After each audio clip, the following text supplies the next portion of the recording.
The chamber of the Galactic High Council was built to inspire awe. Carved into the heart of a hollowed asteroid, the dome stretched higher than mountains, its walls glimmering with inlaid veins of crystal, alive with starlight siphoned from distant suns.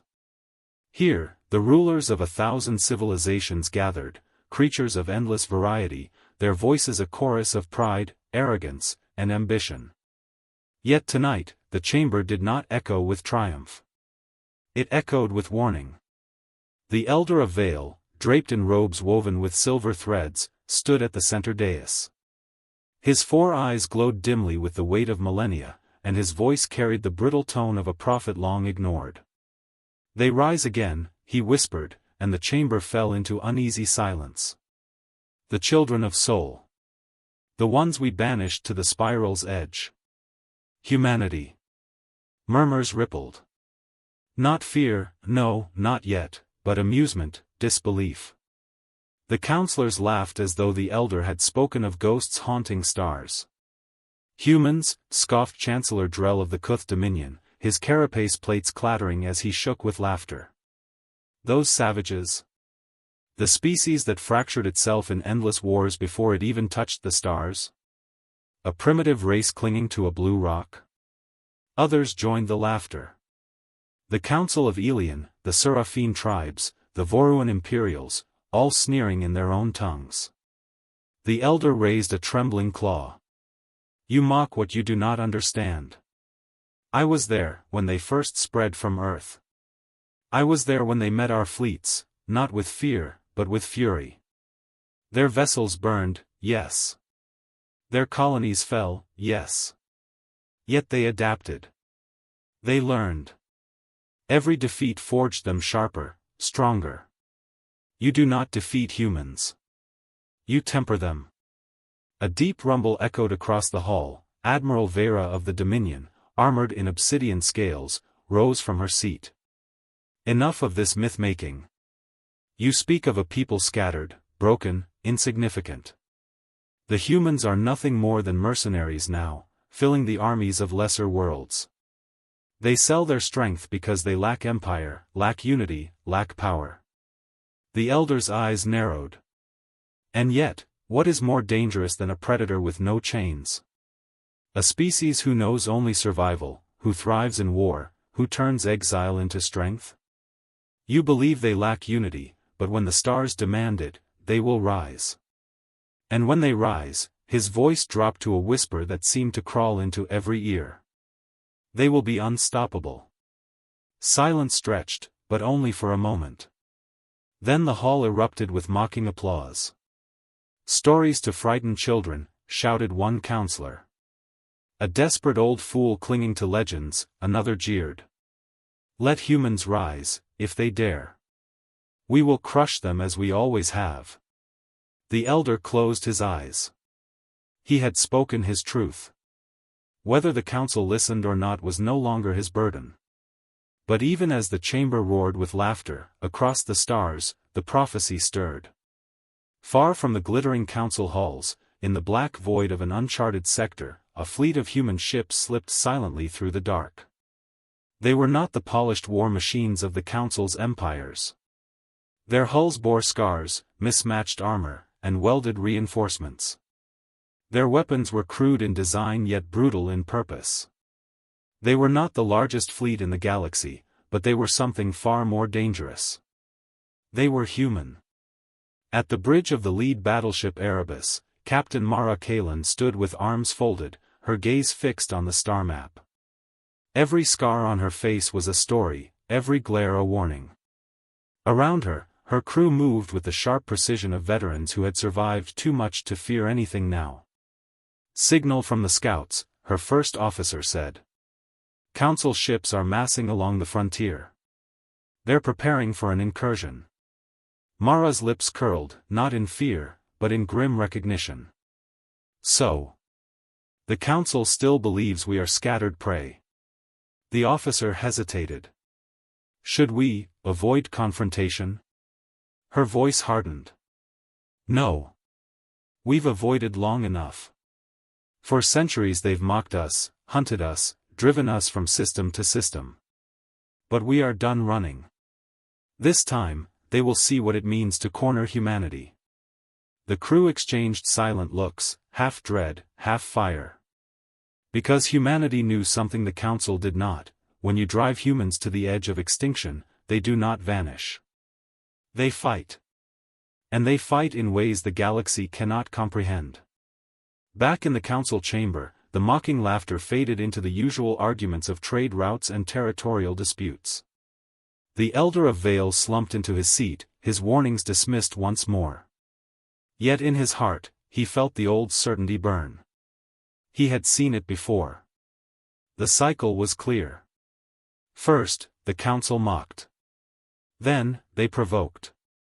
And finally, they learned, too late, that humanity was not prey to be culled. Humanity was the fire that consumed the hunters. Far across the void, the humans prepared their fleet. The Council, blind in arrogance, readied their armadas. The storm was coming. And when it broke, the galaxy would remember the Elder's words. Humans are unstoppable. The frontier burned. Stars that had been silent for millennia now echoed with the thunder of war. The Council's fleet stretched across the void like walls of steel and fire, thousands of warships bearing the banners of a dozen empires. They came with arrogance carved into every polished hull, with weapons gleaming as though battle itself was a parade. At their center stood the flagship Empyrean, a vessel the size of a moon, its command deck a throne of power where Admiral Vera gazed into the abyss. Her scales glistened under the light of holographic star maps, her voice sharp as the blades mounted on her gauntlets. Scouts confirm human movement, her second-in-command reported. A small fleet, no more than 100 ships. Crude designs. Patchwork armor. They cannot hope to stand against us. Vera's lips curled into a predator's smile. Then let this battle be a lesson to the Council. We will crush the humans so utterly that even their name will fade into myth. Around her, the fleet commanders nodded. To them, it was no battle, it was extermination. But the humans did not see it so. Aboard the Erebus, Captain Mara Kalen stood tall as the battle alarms rang. Before her, the viewport revealed the enemy, a sea of warships blotting out the stars. The Council had come with all its pride, all its might. Her crew shifted uneasily. Against numbers like this, any sane commander would retreat. But Mara was not sane. She was human. They think they outnumber us, she said quietly. They think numbers win wars. She turned to her officers, her eyes like cold fire. But we know better. Numbers don't win wars. Will does.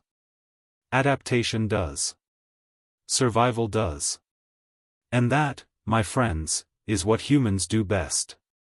A murmur of grim laughter rippled through the bridge. The order came like a blade-slicing silence. Bring us to attack formation. The void erupted. Council ships surged forward, their opening salvo a storm of plasma lances and missile swarms. Beams of annihilation carved across space, tearing through the emptiness toward the human fleet. For a moment, it looked as if humanity would be consumed. But the humans did not meet the charge head-on. Their ships scattered, breaking apart into unpredictable patterns. They darted between weapons fire with movements so erratic that the Council's targeting system struggled to adjust. Their crude ships twisted, rolled, vanished behind asteroid fields, only to reappear in blinding counterattacks. Impossible, one Council commander snarled as his tactical display lit with red markers. They fight like they know our every move. It was not prediction. It was instinct. Humans had learned to fight by never fighting fair. From the shadows of broken moons, the Erebus unleashed its cannons. Projectiles, archaic by galactic standards, punched through shields with raw kinetic fury. Where energy beams dissipated, human slugs tore through armor, ripping ships apart with merciless precision. Report. Admiral Vera barked. Casualties, significant, her officer stammered. Entire squadrons wiped out, how? How can such a small fleet inflict? Because you underestimated them, a voice whispered in her memory. The elder's warning. Her jaw clenched. She silenced the thought with rage. All forces, press harder. Overwhelm them. And so, the council doubled its fire. 4 hours, the battle raged. Council fleets threw wave after wave, their firepower unmatched, their numbers seemingly infinite. Yet for every human ship destroyed, 2 more council warships fell. Humanity bled, yes, but they bled like wolves cornered, each wound only sharpening their fury. On the Erebus, alarms screamed as damage tore through decks, but the crew fought on, sealing breaches, rerouting power, firing until their fingers blistered. We can't hold much longer, her officer shouted. Mara's gaze never wavered. Yes, we can. Because we have no choice. The words echoed across the bridge, into every heart, igniting something primal. Not discipline. Not duty. Survival. And survival was humanity's greatest weapon. Admiral Vera watched as her once proud fleet faltered. A third of her ships were gone, another third crippled. Against all reason, against all probability, the humans endured. Her claws dug into the command throne. Why will they not break? Her second-in-command's voice trembled. Because, Admiral, perhaps the elder was right. The admission was poison. Silence. Vera roared. No primitive race can defeat the Council. We are the galaxy's order. We are its masters. Yet even as she shouted, a ripple of fear moved through the fleet. For the first time in memory, the Council's armadas, invincible, unquestioned, were faltering. And across the stars, whispers began to spread. The Elder of Vale sat in his quiet chamber, the mocking laughter of the Council still ringing in his ears. Yet tonight, the stars outside his window burned differently. He could feel it, the shift, the awakening. They had mocked. They had dismissed. But now the truth unfolded. The humans were not just fighting. They were winning. He closed his eyes, the ghost of a smile on his ancient lips. And so it begins.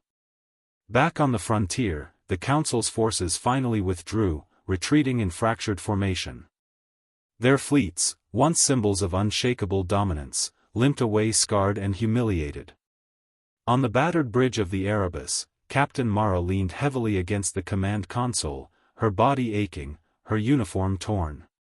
Around her, exhausted crew cheered through smoke and blood. They had faced the impossible, and endured. Yet Mara's eyes were hard. This was no victory, not yet. This was only the first strike in a war that would decide the fate of the galaxy. She turned to the viewport, where wreckage drifted like a graveyard among the stars. They'll be back, she whispered. With more fleets, more weapons, more arrogance. And when they come, her voice hardened. We'll be ready. The Elder had spoken the truth. The Council had mocked. And now, the galaxy trembled on the edge of revelation.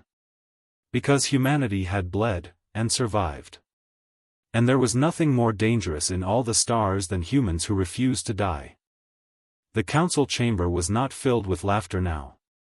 Where once arrogant voices had mocked and jeered, now silence reigned, thick, suffocating, broken only by the hollow echo of casualty reports scrolling across the central dais. Whole fleets lost. Colonies abandoned. Armadas humiliated. The humans, those dismissed as fractured mercenaries, exiles without empire, had stood against the combined strength of the Council and endured. Worse still, they had fought with a ferocity no strategist could explain. Admiral Vera, scales dulled by exhaustion and shame, stood before the Council. Her voice rasped as she admitted what she had sworn she never would. We underestimated them. Gasps rippled through the chamber. To speak such words here was blasphemy. Yet none rose to mock her, for they had seen the same reports. They are few, Vera continued, but every ship is a weapon honed by necessity. Every crew fights as though the void itself is their home. They adapt faster than any species I've seen. Our formations collapse because they do not fight as empires do, they fight as survivors. The Elder of Vale, who had been silent through the council's mockery, now rose. His 4 eyes burned with grim vindication. I warned you, he said softly. Humans cannot be crushed. Every wound makes them stronger. Every loss teaches them how to win. You see them as primitives because they build ugly ships and wield crude weapons. But those crude weapons have shattered your fleets. And those ugly ships carry something none of yours do. His voice carried like thunder in the stillness. The will to endure. While the council bickered in fear, humanity did not wait. From hidden shipyards in forgotten systems, new vessels rose, scarred, patched, unpolished, but built for survival. Exiled colonies, long scattered across the spiral arms, answered the call. Mercenaries left foreign armies to return to their own kin. Smugglers, outlaws, pioneers, humanity drew strength from all corners, uniting not under empire, but under necessity. On the Erebus, Captain Mara Kalen stood at the center of a gathering storm. Her fleet had doubled, then tripled. What once had been a ragged band of survivors was now an army unlike any the galaxy had ever seen. Not uniform. Not orderly. But alive. Scouts report the council is massing again, her first officer said, voice tense. This time, they're bringing everything. Every empire. Every fleet. Mara's jaw tightened. She expected nothing less. The council would not tolerate defiance, not from a species they had dismissed as nothing. Then we'll show them, she said, that we are not nothing. We are humanity. And we don't break. The final confrontation began in the Karen Expanse, a region of shattered stars and drifting asteroids. The council had chosen it as the battlefield, believing the terrain would trap the humans. But they forgot one truth. Humans thrive in chaos. When the fleets clashed, the void itself seemed to scream. Tens of thousands of council warships surged forward in gleaming formations, weapons blazing. Against them, the human armada appeared chaotic, scattered, an ugly swarm in comparison to the precision of the empires. Yet once the first volleys were exchanged, the illusion shattered. Human ships wove through asteroid fields, turning debris into weapons. They dragged enemy fire into gravitational rifts. They abandoned crippled ships only to use them as explosive traps. Every loss was transformed into a weapon. Every sacrifice bought survival. Admiral Vera, commanding from the Empyrean, felt her pride fracture with every report. Entire wings destroyed, ambushed. They're breaching our lines. They're using the debris as cover, we can't target them. Her claws clenched the throne. Rage fought with dread. This was no enemy she understood. This was no war she had been trained to fight. This was survival made flesh. On the Erebus, alarms blared as enemy fire ripped across the hull. Crew members bled, systems failed, yet Captain Mara stood unmoving, her voice steady over the chaos. Hold the line. Every second we hold, another of theirs falls. We bleed, yes, but so do they. Her crew fought with hands blistered, bodies broken, eyes blazing. No one asked for retreat. No one begged for mercy. Because in the heart of every human was the same truth, survival was not a choice. It was instinct. And instinct made them unstoppable. The battle stretched for days. Council fleets collapsed in waves, their numbers meaningless against the relentless storm of humanity. For every squadron that broke through, 10 more were cut down by human cunning. For every victory claimed, the cost was too steep to bear. By the 5th day, the council fleet was in ruin.